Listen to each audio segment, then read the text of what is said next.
my goodness! Are you all right? I think so. Oh, thank you. Let me help you up. Everyone laughed at the waitress helping a fallen old woman. Then they learned she was the billionaire's mother. A story of compassion, dignity, and the power of human connection.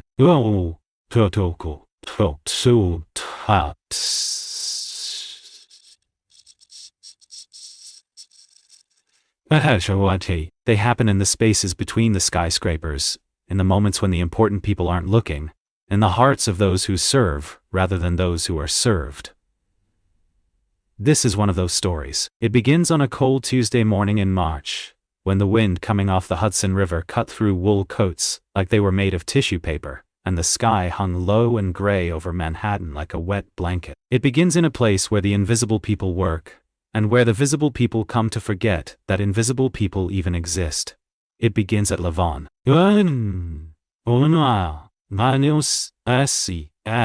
Located on East 57th Street, nestled between a private bank and an art gallery that displayed paintings so expensive they didn't bother putting price tags on them, Levon was where Manhattan's elite came to be seen, to make deals, to celebrate victories and commiserate over defeats that would still leave them wealthier than most people could imagine. The restaurant had been designed by a Japanese architect whose name Clara Ritchie couldn't pronounce, and the interior looked like what would happen if someone gave a minimalist $100 million and told them to make emptiness expensive. Everything was either black, white, or that particular shade of gray that only looks good in photographs taken by professionals. The tables were so far apart that you could conduct a CIA operation at one, and nobody at the next table would hear a word. The lighting was so carefully calibrated that everyone looked 10 years younger and 20 pounds thinner.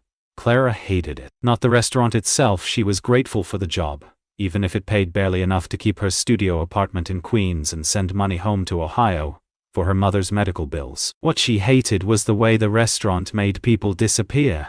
Not the guests, of course. The guests were hypervisible, each one a peacock in designer plumage, their laughter carefully modulated to sound spontaneous, while actually being calculated for maximum social impact. No, it was the staff who disappeared at Levon. The waiters, the bussers, the sommeliers, with their silver testavins hanging around their necks like badges of honor.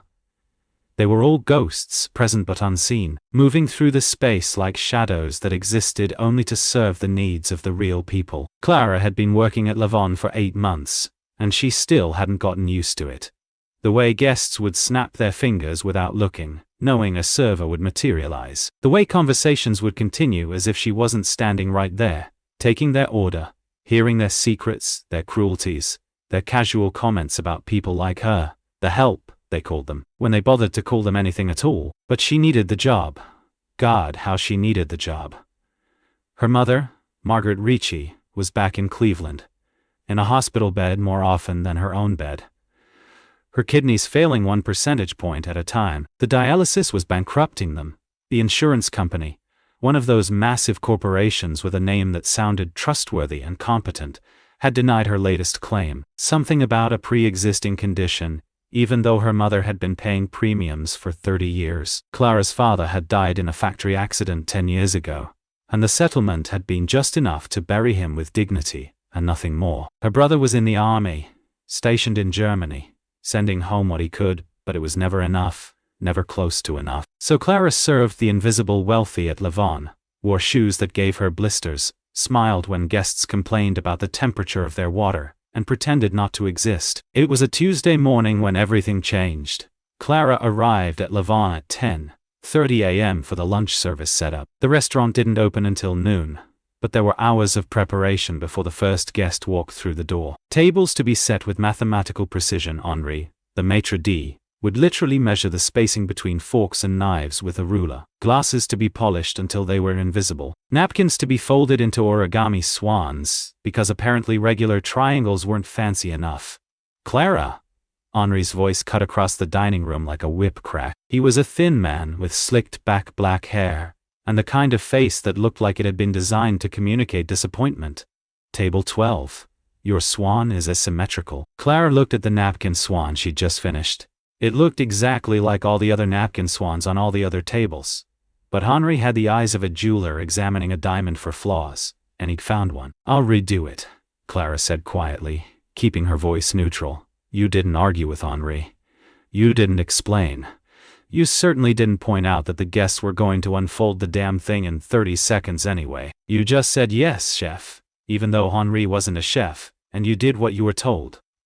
See that you do, Henri sniffed, already turning away to terrorize some other member of the staff. We have a very important reservation at 1 o'clock.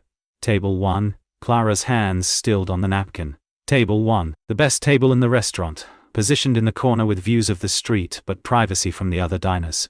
Table 1 was only for the most important guests, celebrities, politicians, the kind of billionaires who made other billionaires feel poor. Who is it? Asked Marcus, one of the other servers, an art school graduate who was waiting tables while trying to sell his paintings and slowly dying inside. Henri's lips curled into something that might have been a smile if smiles could express contempt. The Blackwoods. The name landed in the dining room like a stone in still water. Everyone knew the Blackwoods. Everyone in New York knew the Blackwoods. Lorenzo Blackwood, the patriarch, had come to America on a boat in the 1950s, with nothing but a third-grade education and a willingness to work 20 hours a day. He'd started in the steel mills in Pittsburgh, the kind of brutal work that broke men's bodies and spirits. But Lorenzo hadn't broken. He'd saved every penny, learned English by reading newspapers he found in trash cans, and eventually bought his first small mill. Then another. Then another. By the 1970s, Blackwood Steel was one of the largest manufacturers in the Northeast. By the 1980s, Lorenzo had diversified into real estate, buying up blocks of Manhattan when they were cheap and holding them until they were priceless. By the 1990s, his son Adrian had joined the business and pivoted them into technology, investing early in companies that would become household names. The Blackwood fortune was estimated at somewhere north of $8 billion. But it wasn't just the money that made them famous. It was the story. The immigrant who made good. The American dream in human form. Lorenzo Blackwood had been featured in Time magazine, had been invited to state dinners at the White House, had buildings and scholarships named after him. He was also, according to every article Clara had ever read about him, absolutely terrifying. The business press called him the Hammer for his negotiating style. Former employees described a man who was brilliant, demanding and utterly ruthless. He'd made his fortune by being smarter and tougher than everyone else, and he hadn't gotten soft with age. Even now, at 80 years old, he still showed up at board meetings, still made decisions about billion-dollar deals, still struck fear into the hearts of people who were themselves millionaires. Who's serving them? Clara asked, though she already knew the answer wouldn't be her. Servers at Lavon had a hierarchy, and Clara was still near the bottom. Michael has the table, Henri said, referring to their most senior server, a man who moved through the dining room like a ballet dancer, and could remember orders for a table of 12 without writing anything down. But everyone needs to be perfect today. The Blackwoods are quality. They notice everything. The morning prep continued with an extra edge of tension. Everyone moved a little faster, polished a little harder, checked and double-checked their work. Henri stalked through the dining room like a general inspecting troops before a battle, finding fault with things that were already perfect, demanding they be made more perfect still.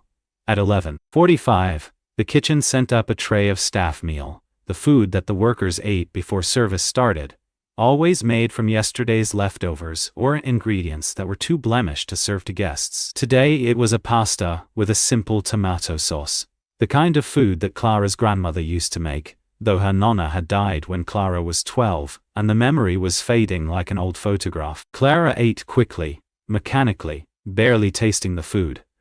Her feet already hurt from standing all morning, and the lunch service hadn't even started yet. She'd worked a double shift yesterday, lunch and dinner, and hadn't gotten home until after midnight. She'd been awake at 6 to call her mother's dialysis center, to make sure she was on the schedule for tomorrow, to listen to her mother's weak voice trying to sound strong, trying to pretend everything was fine when they both knew it wasn't. "You okay?"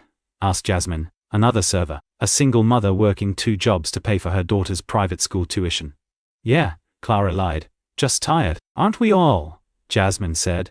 And there was a whole world of exhaustion in those 3 words. At noon precisely, Henri unlocked the front door. The lunch service had begun. The first hour was the usual parade of Manhattan money. Men in suits that cost more than Clara's monthly rent. Women with jewelry that caught the light like small galaxies. laughter that was too loud to be genuine, phones that were checked constantly, because even here, even in this temple of expensive food and calculated ambience, everyone was too important to simply be present. Clara took orders, delivered food, refilled water glasses, and continued not to exist. At 12:55, Henri's voice crackled over the headset that all servers wore. "They're here. Table 1 is arriving. Everyone to positions." Through the front windows, Clara could see the motorcade pulling up. Not a motorcade, really. That made it sound official, governmental. But there were 3 black SUVs, the kind with tinted windows and the subtle bulk that suggested armor plating. The kind of vehicles that said, "Whoever is inside this car is very important, and possibly in danger." The first SUV disgorged 2 men in dark suits with the unmistakable posture of security professionals. They entered Lavon first, their eyes scanning the room in a pattern that suggested military training. One of them spoke briefly with Henri, who nodded with a deference Clara had never seen from him before. Then, Adrian Blackwood entered. He was 32 years old, but carried himself with the confidence of someone who'd never been told no in his entire life. Tall, athletically built, with dark hair styled in that particular way that looked casual, but probably required a $100 haircut every 2 weeks. He wore a navy suit that fit him so perfectly it had to be bespoke, and his eyes were the cold blue of winter ice. Behind him, pushed by a nurse in medical scrubs, came Lorenzo Blackwood in a wheelchair. The transformation from the photographs was shocking. In the magazine pictures, Lorenzo had been upright, stern but vital, a man who looked like he could still swing a sledgehammer if needed. The man in the wheelchair looked like a completely different person. He was thin, almost frail, his tuxedo hanging on him like a child wearing his father's clothes. His face was a map of deep wrinkles, his eyes watery and distant. His hands, resting on the arms of the wheelchair, were gnarled and spotted with age. But there was something else. Something that made Clara's heart clench unexpectedly. He looked sad. Not angry, not stern, not any of the things the business press described. He looked profoundly, deeply sad, like a man who had everything and had discovered that everything was nothing. The dining room, which had been buzzing with conversation, went quiet. Not silent, that would have been too obvious, too gauche. But the volume dropped, heads turned subtly, and everyone tried very hard to look like they weren't looking. Michael, the senior server, glided over to table 1 with a grace that Clara envied. He greeted Adrian first.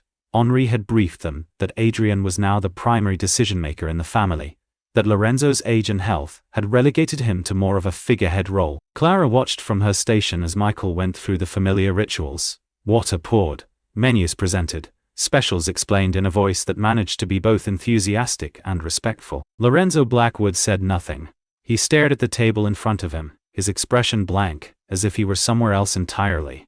The service continued. Clara had her own tables to manage, a group of lawyers celebrating a victory in court, 2 women who spent the entire meal taking photographs of their food instead of eating it, a businessman who sent his soup back twice because it wasn't hot enough, and then complained when it was too hot. But she found her attention returning again and again to table 1.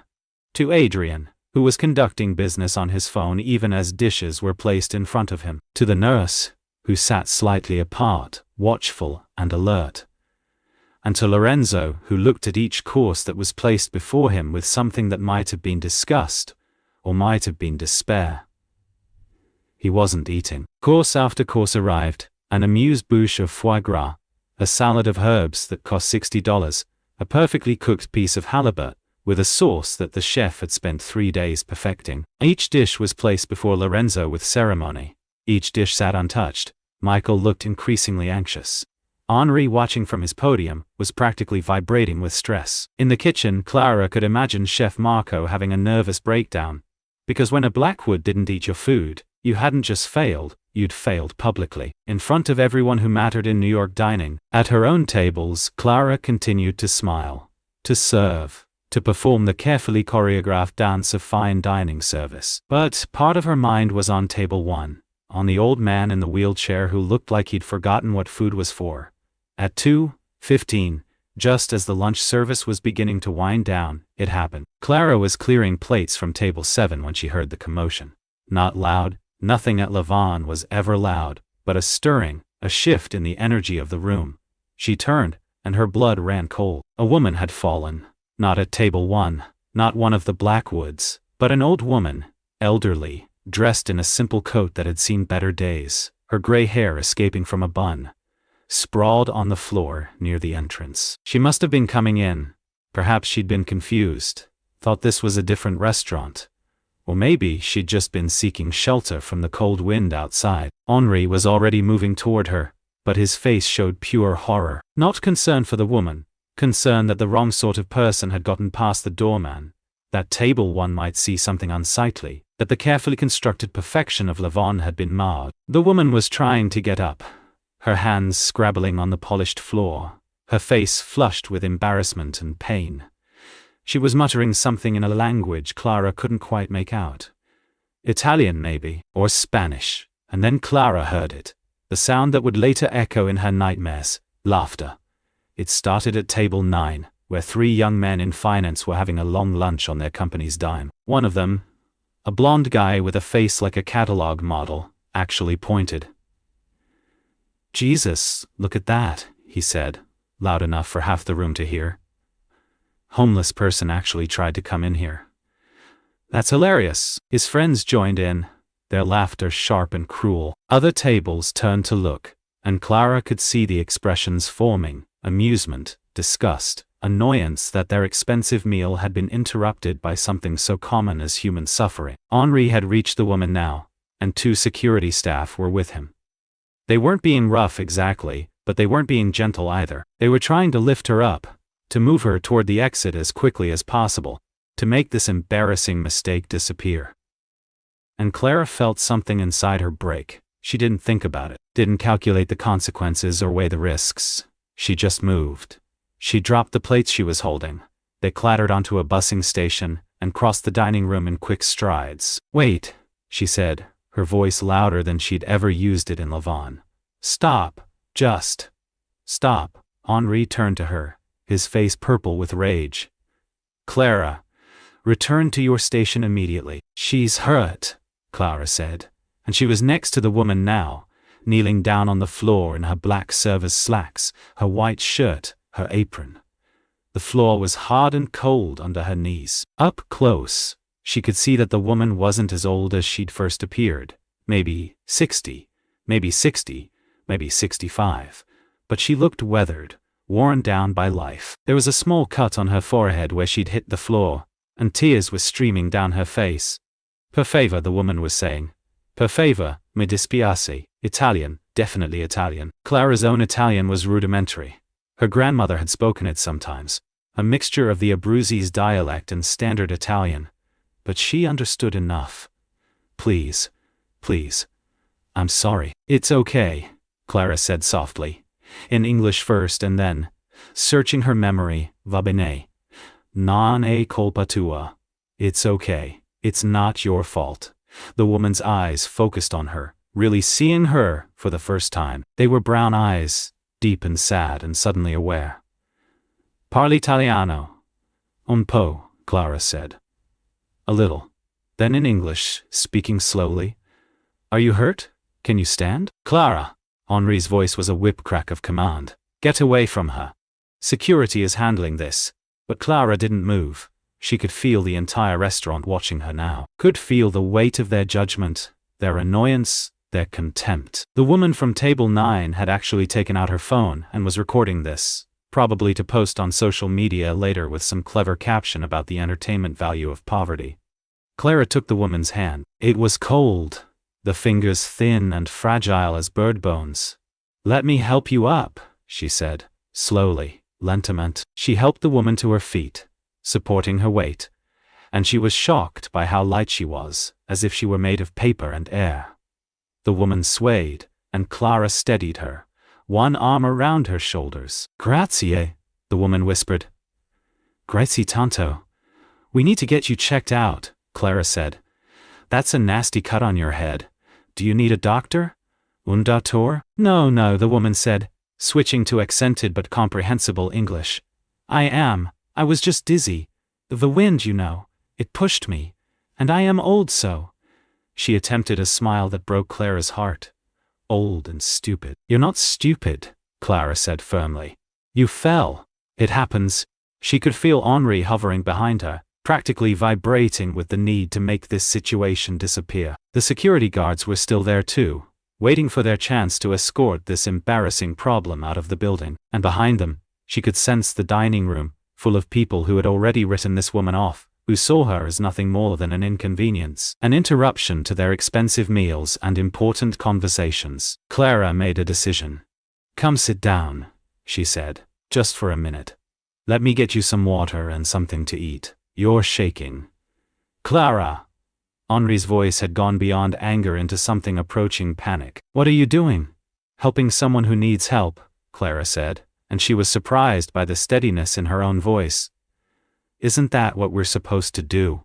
She guided the woman to a small service station near the bar, helped her into a chair that was meant for staff taking a quick break. The woman sat heavily, her breathing labored, one hand pressed to her chest. Clara ducked into the kitchen, ignoring Chef Marco's startled expression, and grabbed a clean cloth, dampened it, came back out. She gently cleaned the cut on the woman's forehead. It wasn't deep, thank God, just a scrape, and then went back for a glass of water and, almost as an afterthought, a plate of the staff pasta that was still in the kitchen. When she set the pasta in front of the woman, the reaction was immediate and visceral.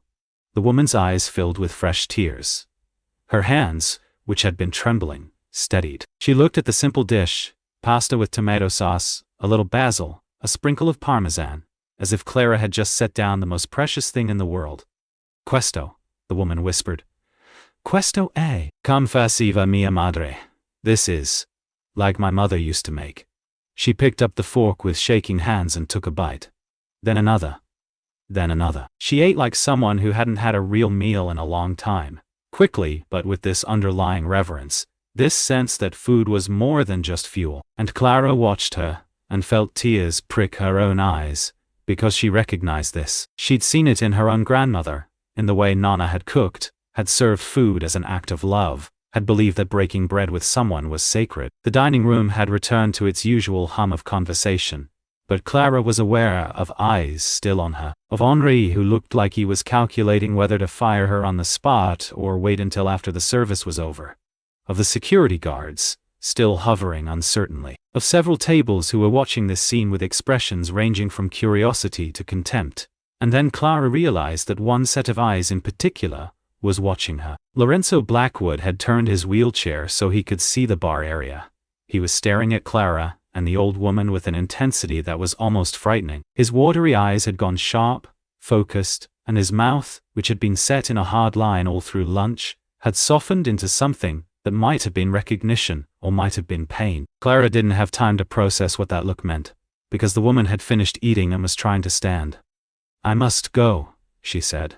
"I have taken too much of your time. You have been very kind. God will bless you for your kindness." "Where are you staying?" Clara asked. "Do you have someplace warm to go?" The woman's smile was sad and knowing. "I have a place. Don't worry for me, Cara. I have survived worse than a fall in a fancy restaurant." She patted Clara's hand, a gesture that was somehow both fragile and strong, and then she was moving toward the door, her steps unsteady but determined. The security guards followed at a discreet distance, probably to make sure she actually left and didn't try to come back in. Clara watched her go and felt the adrenaline that had been sustaining her drain away. Her hands started to shake. She realized she'd just violated about a dozen of Lavon's protocols, had made a scene in front of their most important guests, had probably just gotten herself fired in front of everyone. Henri was already striding toward her, his face thunderous. "My office," he snapped. "Now." But before Clara could move, before she could even begin to formulate a defense for what she'd done, something unexpected happened. A voice cut across the dining room, a voice that was old and raspy but carried an unmistakable authority. "Wait." Everyone froze. Lorenzo Blackwood was speaking. The man who had been silent all through lunch, who had looked like he was carved from stone, who had ignored his son and his food and everything around him, he was speaking. "The girl," Lorenzo said, pointing one gnarled finger at Clara. "The waitress. Bring her here." The dining room went utterly silent. This was unprecedented. Guests at Lavon did not summon random servers to their table, especially not guests like Lorenzo Blackwood. Adrian looked horrified. "Father, that's not. Bring her here." Each word was delivered separately, with the kind of finality that suggested this was not a request. Henri, his face cycling through a dozen expressions, finally landed on obsequious cooperation. "Clara," he said, his voice strangled. "Mr. Blackwood would like to speak with you." Clara's feet moved automatically, carrying her across the dining room to table 1. She was intensely aware of every eye on her, of the whispers that were spreading like wildfire, of the social media posts that were probably already being composed. Billionaire summons random waitress. The story would be all over page 6 by dinner time. She reached the table and stopped, unsure of the protocol. Did she speak first?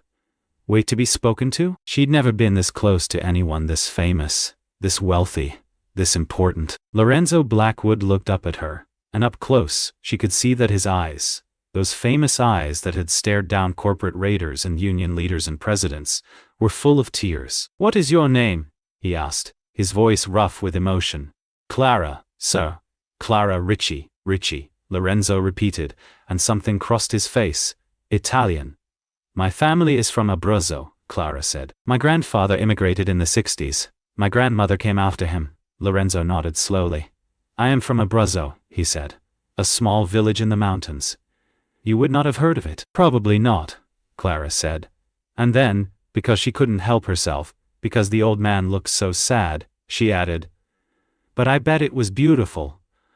Lorenzo's lips trembled. "It was," he whispered. "It was very beautiful, and I have not seen it in 60 years, and I will never see it again, and sometimes I think I have forgotten what beauty even means." Adrian made an uncomfortable sound. "Father, we should—" "Be quiet, Adrian," Lorenzo said, not unkindly but firmly. Then to Clara, the woman.